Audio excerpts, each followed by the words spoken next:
How Hello. are you? Yeah, good, good. What are the conditions, warranties? Under Sale of Goods Act. Your question is very good. The Sale of Goods Act 1930 describe the conditions and warranties. Conditions क्या होता है, warranties क्या होता है, and doctrine of caveat emptor.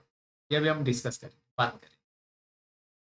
Conditions, कोई भी contract होगा, if the stipulation, material condition जिसे हम कहते हैं, इस material conditions forms the very basis of the contract, or if it is essential to the main purpose of the contract, it is a condition. जब हम condition को describe करेंगे तो किस तरह से डिस्क्राइब करेंगे? If the material condition forms the very basis, foundation उसका अगर मटेरियल होगा तो वो क्या होगी? कंडीशंस होगी. और कंडीशंस की बात ऐसी होती है कि if the seller fails to fulfil a condition, अगर सेलर कंडीशंस फुलफिल नहीं करता है तो कॉन्ट्रैक्ट टर्मिनेट हो सकता है. बायर टर्मिनेट कर सकता है, रिफ्यूज कर सकता है गुड्स लेने के लिए, और अमाउंट पे की है तो रिफंड ले सकता है. और अपार्ट फ्रॉम दैट डैमेजेस भी वो मांग सकता है, डैमेजेस उसको मिल सकता है. This is about conditions. Warranties की अगर हम बात करें तो इफ द स्टिपुलेशन, जो जिस बेसिस पे आप गुड्स बाय कर रहे हैं सेलर से, if the stipulation is collateral to the main purpose of the contract, is a subsidiary promise, मतलब सेकेंडरी प्रॉमिस जिसे हम कहते हैं, तो वो वारंटी में आता है. Warranty secondary promise. इफेक्ट क्या होगा? ब्रीच ऑफ वारंटी का इफेक्ट क्या होगा? If the seller does not fulfill a warranty, the buyer accepts the goods and claim damages. Buyer को goods accept करने होंगे but damages उसको मिलेंगे. It means the effect of a breach of warranty is that the aggrieved party cannot cancel the contract but can claim damages. उसको मिलेंगे damages. इस तरह से ये conditions and warranty को हम देखते हैं under sale of goods act.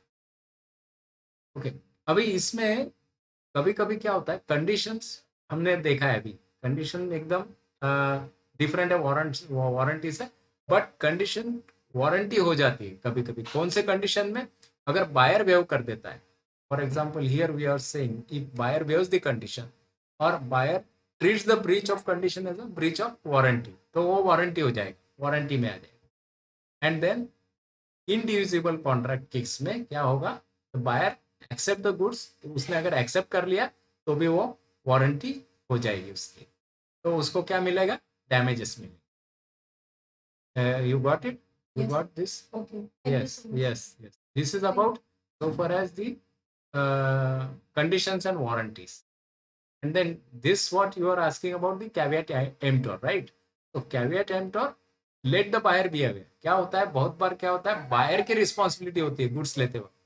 Buyer is more responsible, buyer should be more responsible.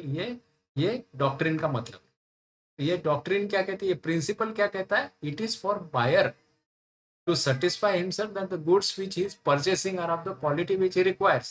अगर बायर कोई गुड्स खरीदता है तो बायर की रिस्पॉन्सिबिलिटी बनती है कि वो जिस क्वालिटी का गुड्स चाहिए उसे वो चेक करे लेने से पहले. If he buys goods for a particular purpose he must satisfy himself that they are fit for that purpose. तो उसे हम कहते हैं, सेक्शन 16 में भी यही कहा गया है. And then we are moving to very important point, because we are just saying that it is not the seller's duty, it is not the seller's duty to give the buyer the goods which are fit for a suitable purpose of the buyer. ये किसकी duty बनती है? Buyer की duty, right? तो yes, Thank then you for the informations. and then exceptions to the doctrine of caveat emptor. अभी caveat emptor में हमने क्या देखा? बायर की रिस्पॉन्सिबिलिटी है, लेकिन कुछ केसेस में एक्सेप्शंस है.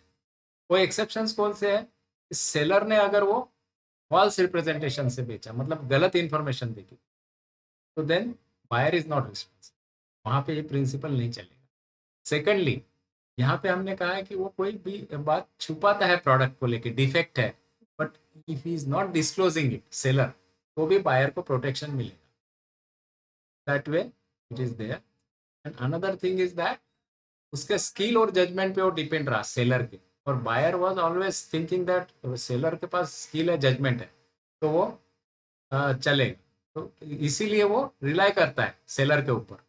But then what happens if the goods is not properly given to him, Who is responsible for that? Seller is responsible, because buyer is relying on the skill and judgment of the seller. And then where goods are brought by description from a seller who deals in goods of that description. अगर इस type का हम देखते हैं कि वो particular मान लो वो गुड्स बनाता है, एक टाइप का गुड्स वो बनाता है, तो उसी टाइप का goods you are expecting, you can't expect ये वो दूसरा टाइप का देगा, तो उस वक्त भी बायर इज प्रोटेक्टेड. तो ये एक्सेप्शंस हो गए.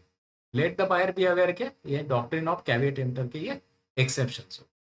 थिंक ये मैंने हमारा डिस्कशन काफी अच्छा रहा. तो if you have any question you can. Thanks. Thank you so much.